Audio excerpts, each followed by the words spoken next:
જે પાઠ્યપુસ્તક મંડળ એટલે કે જે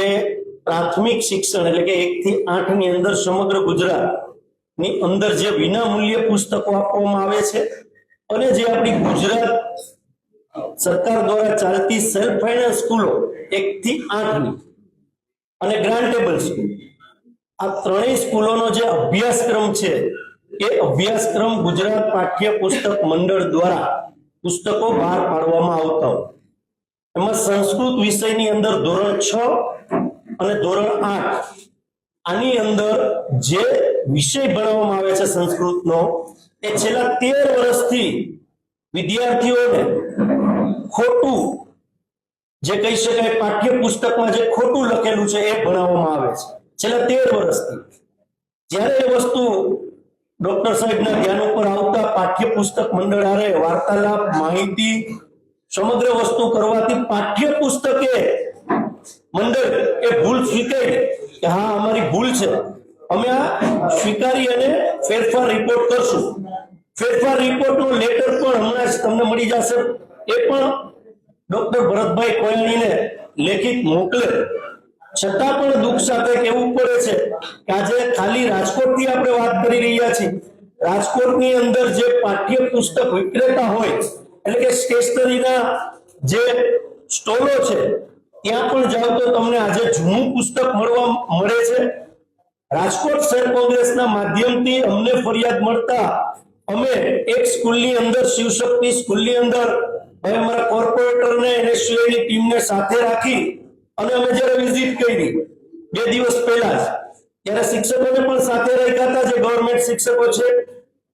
સેમ્પલ 5-5 7-7 વિદ્યાર્થીઓને પોતાની બેગમાંથી જ્યારે આ સબ્જેક્ટ કાઢવાનું કીધું ત્યારે એને પણ જૂનું પુસ્તક એની બેગમાંથી નીકળ્યું એ પણ વિડીયો અને પુરાવા સહિત મારી પાસે છે હવે જે ભરતભાઈ જે લડાઈ લડ્યા ડોક્ટર સાહેબ ત્યારે એમને પત્ર લખવામાં આવ્યો કે અમે ચેન્જીસ કરી નાખ્યું છે હું તમને હમણાં થોડી જ વારમાં પુસ્તકો બંને પુસ્તકો મારી પાસે છે એ બતાડું છું પણ 2025 ની જગ્યાએ 2026 લખી અને માત્ર ઉપલું જે કહેવાય મેઇન કેસ છે ચેન્જ કરવામાં આવ્યું અંદરનું જે લખાણ છે એ પાઠ્યપુસ્તકે બદલેલું નથી ચોથી જાગીરની સામે હું આપને કહું છું કે ગુજરાત પાઠ્યપુસ્તક મંડળની જે વેબસાઇટ છે એ વેબસાઇટ ઉપર પણ પુસ્તકો છે એ પુસ્તકોની અંદર પણ કોઈ ફેરફાર કરવામાં નથી આવ્યો અને જે સાથે જે ઇંગ્લિશ મીડિયમ સેલ્ફ ફાઇનાન્સ શાળાઓ ચાલતી હોય એ ઇંગ્લિશ મીડિયમ સેલ્ફ ફાઇનાન્સ શાળાનું જે પુસ્તક છે એની અંદર પણ એક પણ પ્રકારનો ચેન્જીસ કરવામાં આવ્યો નથી મારું નામ ડોક્ટર ભરત કોયાણી હું MBBS પ્લસ MD પેથોલોજીસ્ટ છું અત્યારે રિટાયર્ડ છું સંસ્કૃત મારો શોખનો વિષય હતો એની અંદર થોડું ઘણું જાણતો હતો એટલે મારા મિત્રે કીધું કે ભાઈ મારે સંસ્કૃત શીખવું છે તો મેં એમને કીધું કે ભાઈ આપણે પ્રાથમિકના પાઠ્યપુસ્તકો લઈ અને એમાંથી શરૂઆત કરવી જોઈએ એટલે મેં એમને ગિફ્ટ આપવા માટે 8મા ધોરણનું પુસ્તક લીધું અને જે ટકો કહેવાય એ ટકાની અંદર મને ટેબલમાં 11 ભૂલો જાણવા મળી આ 11 ભૂલો જાણતા હું તો અપરાધ થઈ ગયો કે આ માત્ર બાળકોનું નહીં પણ સમાજમાં જે લોકો સંસ્કૃત શીખવા માંગતા હોય એની ઉપર પણ એક વિશ્વાસઘાતનું વાતાવરણ ઊભું કરે છે એટલે આ પુસ્તકના અંદર માર્કિંગ કરી ગુજરાત રાજ્ય પાઠ્યપુસ્તક મંડળમાં ટપાલ દ્વારા મોકલી અને સુધારા માટે સૂચન કર્યું અને 2 મહિના સુધી કોઈ સુધારા ન આવતા મેં RTI કરી RTI બાદ આપણે સુધારા કરીને વેબસાઇટ ઉપર મૂકલા એટલે પછી મને એમ થયું કે 8મા ધોરણની અંદર આ પુસ્તકોમાં ભૂલ છે તો હવે એ 6ઠા ધોરણની શું સ્થિતિ છે તો 6ઠા ધોરણની અંદર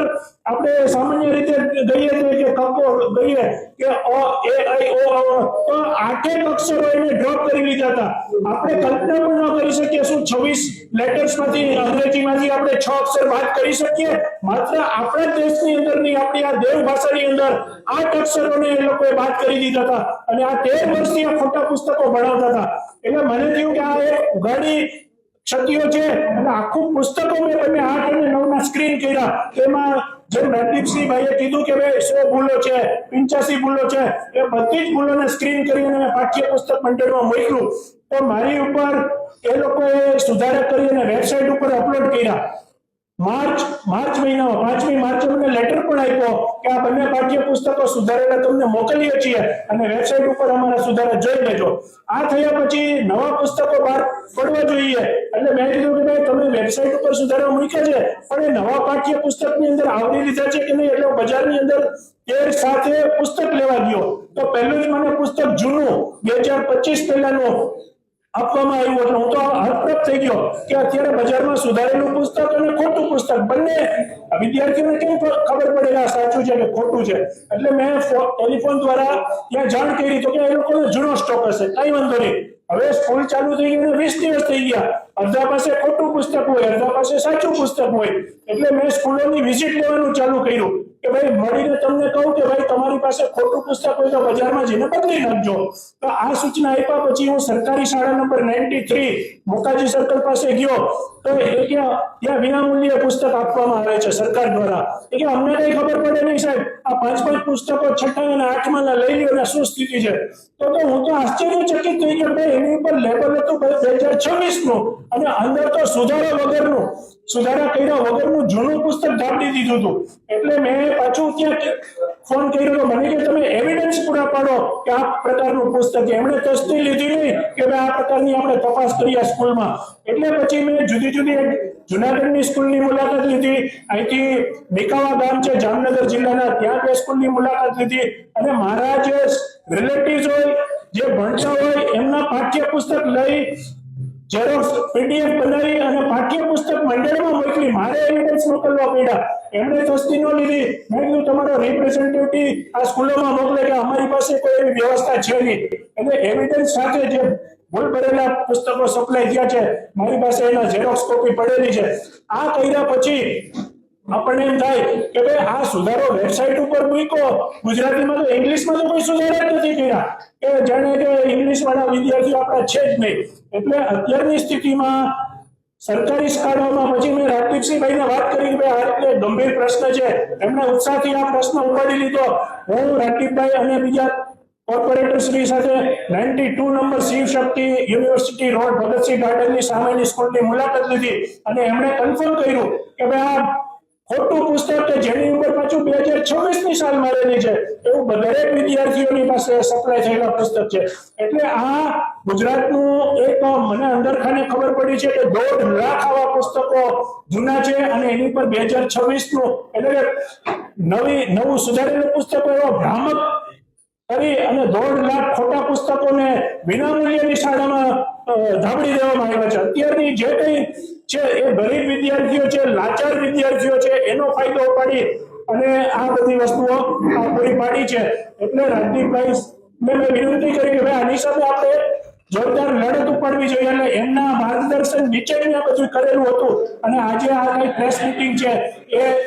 એમના તમે લોકો આમાં સાથ સહકાર આપો એટલે જેથી કરીને જે ખોટા પુસ્તકો છે અમારી માંગણી એવી છે કે ખોટા પુસ્તકોની સ્થાને નવા પુસ્તકો તમે બાળકોને આપો અને જે લોકોએ કૌભાંડ કરેલું છે એની સામે સખતમાં સખત પગલાં લ્યો. અમે લોકો મેં તો પોલીસ ફરિયાદ પણ કરી છે. આ ડોક્યુમેન્ટ છે કોઈ પણને દાખલા તરીકે આપણે રિઝર્વ બેંકની કોઈ નકલી નોટ ચાલતી હોય તો એની ઉપર પોલીસ એક્શન લઈ શકે. એવી જ રીતે પાઠ્યપુસ્તક જૂનું અને 2026 કરીને છેતરપિંડી છે એટલે જે લોકોએ છેતરપિંડી કરી હોય એની સામે કાયદાકીય પગલાં લેવા અને જે લોકોની પાસે ખોટા પુસ્તકો છે એની સામે નવા પુસ્તકો સુધારેલા પ્રિન્ટ કરી અને એમને બદલી આપવા એ અમારી મુખ્ય માંગણી છે. આમાં કોઈ રાજકીય હેતુ નથી. આમાં 1.5 લાખ વિદ્યાર્થીઓ અત્યારે 5 લાખ વિદ્યાર્થીઓ ભણે છે. કોની પાસે સાચું છે કોની પાસે ખોટું એ કઈ કહેવું જ મુશ્કેલ છે. અને 1.5 લાખનો આંકડો એ મોટે ભાગે સરકારી સ્કૂલમાં ભણતા વિદ્યાર્થીઓ સુધી આ પુસ્તક